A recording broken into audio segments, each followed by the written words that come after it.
En temps normal, le coucher est toujours un moment un petit peu compliqué pour les enfants dans tous les pays, dans toutes les cultures,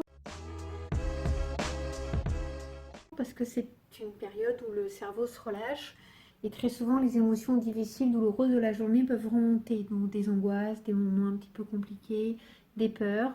Et l'enfant a souvent besoin d'être rassuré, parce que la nuit qui tombe, le noir, est quelque chose d'anxiogène. Ça, c'est quelque chose que l'on connaît, qui est dans toutes les cultures et qui a toujours existé depuis la nuit des temps. Donc, en période de confinement, qui est une période stressante, il est tout à fait adapté que les enfants aient des troubles du sommeil. Alors, ça peut être de différentes sortes, des insomnies, ils ont du mal à s'endormir, ils se réveillent très tôt, ils se réveillent de la nuit, des cauchemars, des terreurs nocturnes, ou alors des troubles beaucoup plus pathologiques qui vont s'inscrire dans la durée.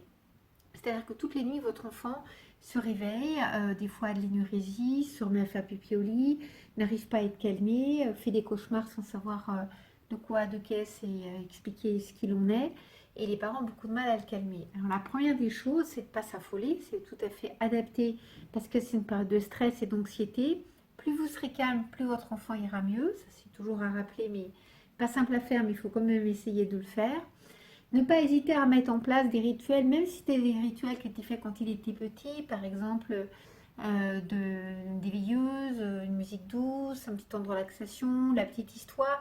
Même s'il a 10 11 ans, un câlin, une petite chose comme ça peut permettre de réassurer. L'enfant il a vraiment besoin de s'endormir dans des conditions qui soient le moins stressantes possible. Donc le confinement est une période difficile à passer.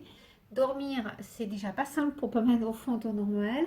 Là, en plus, ils sont pas fatigués parce qu'ils bougent moins, ils bougent peu. Donc, il faut vraiment que les parents fassent attention pour que le sommeil puisse rester de bonne qualité malgré le confinement et éviter un état d'épuisement total à la sortie du confinement. Donc, on accepte de régresser un petit peu pour bien dormir et passer au mieux cette période de confinement.